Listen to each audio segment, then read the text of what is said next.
എന്താണ് പരിപാടി? ഇന്നത്തെ നമ്മുടെ പരിപാടി എന്ന് വെച്ചാൽ കൊല്ലത്ത് ആശ്രാമം മൈതാനത്ത് കേട്ടോ. അവിടെ ഒരു വെറൈറ്റി ഐറ്റം കിട്ടുന്നുണ്ട്. ഇതാണ് ഇതെന്ന് വെച്ച് കഴിഞ്ഞാൽ കള്ള് സോഡ. അപ്പൊ വർഷങ്ങൾക്ക് മുന്നേ ഞാൻ എന്റെ കസിൻസിന്റെ കൂടെ വന്ന് ഇവിടെ ഇങ്ങനെ സോഡ കുടിച്ചിട്ട്, ഈ കള്ള് സോഡ കുടിച്ചിട്ട്, അതായത് നമ്മുടെ നാരങ്ങാണല്ലോ, അത് പക്ഷേ ഇച്ചിരിയുടെ വെറൈറ്റി ആയിട്ടുള്ള സംഭവമാണ്. അപ്പൊ ഇതിപ്പോ പലയിടത്തും കള്ള് സോഡ എന്നുകൊണ്ട് പലയിടത്തും കിട്ടും. പക്ഷെ ഇവരുടെ ഇവിടുത്തെ വെറൈറ്റി ആണ്, അതായത് കൊല്ലത്തെ ഒറിജിനൽ കള്ള് സോഡ കിട്ടുന്ന ഒരിടവും കൂടാണ്. അപ്പൊ ഇവർ ആശ്രാമം മൈതാനത്തിന്റെ അകത്തുള്ള ഷോപ്പിലായിരുന്നു. ഇപ്പൊ ഇവർ ആശ്രാമം മൈതാനത്തിന്റെ പുറത്താണ് പുതിയ ഷോപ്പ് തുടങ്ങിയിരിക്കുന്നത്. അപ്പൊ വർഷങ്ങൾക്ക് മുന്നേ വന്നപ്പോഴും ഇതേ 3 പേര് തന്നെ ആയിരുന്നു, ഇപ്പോഴും അവര് തന്നെയാണ്. ഇച്ചിരി പ്രായം കൂടിയിട്ടുണ്ടെന്ന് മാത്രമേ ഉള്ളൂ. അപ്പൊ സംഭവം അടിപൊളിയാണ്, വെറൈറ്റിയാണ്. അപ്പൊ കൊല്ലം വഴി പോകുന്നതിന് തീർച്ചയായിട്ടും ഒന്ന് ട്രൈ ചെയ്ത് നോക്കുക. കള്ള് സോഡ പ്രത്യേക സുഖമാണ് ഒന്ന് കുടിക്കാൻ. എന്താണെന്ന് കഴിച്ച് കഴിഞ്ഞാൽ ഇവരുണ്ടാക്കുന്ന ആ രീതി തന്നെ ഉണ്ട്. അപ്പൊ പല ഫ്ലേവറുകളും ഒക്കെ ഉണ്ട്.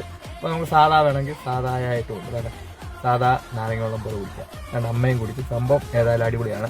അപ്പൊ ഫ്ലേവർ വേണ്ടവർക്ക് ഫ്ലേവർ ആയിട്ടും ഉണ്ട് കേട്ടോ. അപ്പൊ റേറ്റും കാര്യങ്ങളൊക്കെ കണ്ടല്ലോ. അപ്പൊ ലൊക്കേഷൻ വേറൊന്നും പറയില്ല. കൊല്ലത്ത് ആശ്രാമത്ത് മൈതാനത്ത് വന്നിട്ട് ആർത്തി ചോദിച്ചാലും മതി, ഒറിജിനൽ കള്ളസോഡ കിട്ടുന്ന എവിടെ അവർ കൊണ്ട് കാണിക്കും. അപ്പൊ കൊല്ലത്തെ വിശേഷങ്ങൾ ഇതുകൊണ്ട് തീരുന്നില്ല, വീണ്ടും തുടരും.